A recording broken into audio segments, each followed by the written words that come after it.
जिसके माथे पर तिलक ना दिखे उसका सर धड़ से अलग कर दो। पुष्य मित्र शुंग की रहस्यमयी कथा आइए सुनते हैं। यह बात आज से 2100 साल पहले की है। एक किसान ब्राह्मण के घर एक पुत्र ने जन्म लिया। नाम रखा गया पुष्यमित्र। मौर्य साम्राज्य का अंत और शुंग वंश की शुरुआत। राजा बृहद्रथ मौर्य के महल में सूर्यास्त की छाया उतर रही थी। गुप्तचरों की खबरें आ चुकी थीं। सीमाओं पर यवन सेनाएं बढ़ रही थीं और राजधानी में बौद्ध भिक्षु अपनी अलग सत्ता स्थापित करने को आतुर हो उठे थे। धर्म और राजनीति का संघर्ष चुपचाप देश के ताने बाने में समा गया था। पुष्यमित्र शुंग मौर्य सेना का सेनापति कई वर्षों से राजकीय सेवा में था। वह वैदिक परंपराओं का अनन्य भक्त था। वर्षों की सेवा के बाद जब उसने देखा कि बृहद्रथ मौर्य बौद्ध सन्यासियों के दबाव में आकर वैदिक यज्ञों को बंद करवा रहे हैं तो उसका हृदय फट गया। इसी क्षोभ में उसे वह कठोर निर्णय लेने का विवश कर दिया जो आगे चलकर इतिहास के पन्नों पर एक रक्त रंजिश अध्याय बन गया। सेनापति ने सम्राट की हत्या कर दी। यही था शुंग वंश का आरंभ। धर्म के नाम पर सत्ता। राजा बनने के पश्चात पुष्यमित्र शुंग ने एक सपना देखा। वह वैदिक यज्ञों की पुनः स्थापना करेगा। वह वेदों को पुनः सिंहासन पर बैठाएगा और वह भारत को उसकी प्राचीन पहचान लौटाएगा। लेकिन हर स्वप्न की एक कीमत होती है। एक दिन सभा में जब उसे बताया गया कि राजधानी के एक भाग में ब्राह्मणों को पीटा गया और मंदिर जलाए गए, उसका क्रोध फूट पड़ा। उसने मंत्रियों को बुलाया और कहा कि जिसके माथे पर तिलक न हो वह हमारी परंपरा नहीं, उसका सिर धड़ से अलग कर दो। यह वाक्य इतिहास में गूंजता रह गया। आदेश का क्या प्रभाव पड़ा, आइए आगे जानते हैं। अब सड़कों पर गश्त करते सैनिक केवल धर्म नहीं देख रहे थे, वे माथा देख रहे थे। तिलक है या नहीं? अगर नहीं तो प्रश्न नहीं, सीधा मृत्यु। धर्म अब पहचान का प्रतीक बन चुका था। हिंदू ब्राह्मणों और वैदिक अनुयायियों को तिलक पहनना अनिवार्य कर दिया गया था। बौद्ध, जैन और अन्य पंथों के अनुयायी भय में जीने लगे थे। एक बौद्ध भिक्षु नागसेन अपने मठ में छिपकर रो पड़ा।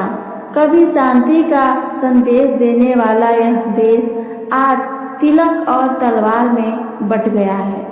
विरोध की लहर जाग उठी। पुष्यमित्र का आदेश धीरे धीरे उसका विरोध पैदा करने लगा। काशी से उज्जैन तक विद्वानों की सभाएं हुई। क्या धर्म का प्रचार हिंसा से होगा? क्या तिलक न पहनने वाला अधर्मी है? इस प्रश्नों ने साम्राज्य को भीतर ही भीतर हिला दिया। एक ब्राह्मण पुत्र माधव, जो स्वयं वैदिक विद्या का ज्ञाता था, उसने विरोध में एक कविता लिखी। तिलक न हो तो क्या धर्म नहीं, हृदय न हो तो क्या कर्म नहीं। उस कविता को पढ़कर कई युवकों ने तिलक उतार दिया और दरबार के समक्ष आकर आगे खड़ा हो गया। उन्होंने कहा, हमें मार दो लेकिन धर्म को मत मारो। पुष्यमित्र का आत्मसंघर्ष। आइए आगे कहानी को सुनते हैं। इस विद्रोह से सम्राट के भीतर एक द्वंद्व उठ खड़ा हुआ। एक रात उसने स्वप्न में वेद व्यास को देखा। राजन, धर्म रक्षक का अर्थ हत्या नहीं होता। यदि तिलक रक्षा है तो वह प्रेम से आए, बल से नहीं। अगली सुबह पुष्यमित्र चुपचाप उठा। उसने राजसभा बुलाई और वह ऐतिहासिक घोषणा की, अब से तिलक अनिवार्य नहीं होगा। अब से धर्म हृदय का विषय है, माथे का नहीं। इतिहास और मिथक के बीच पुष्यमित्र शुंग ने अंत में वैदिक यज्ञ करवाए, परंतु बल से नहीं, भक्ति भाव से करवाए। उसके आदेश से उत्पन्न हिंसा ने उसे जीवन भर कचोटा था। कुछ विद्वानों ने उसकी आलोचना भी की थी, कुछ ने उसकी प्रशंसा भी की। बुद्ध के अनुयायियों ने उसकी क्रूरता की कहानियां रची। ब्राह्मणों ने उसे धर्मरक्षक कहा और इतिहास उसने उसे एक रहस्य बनाकर छोड़ा। ये सबका उपसंहार क्या है, आइए आगे सुनते हैं। क्या पुष्यमित्र ने सच में जिसके माथे पर तिलक न हो जैसा आदेश दिया था, या यह इतिहास की राजनीति का एक प्रपंच था?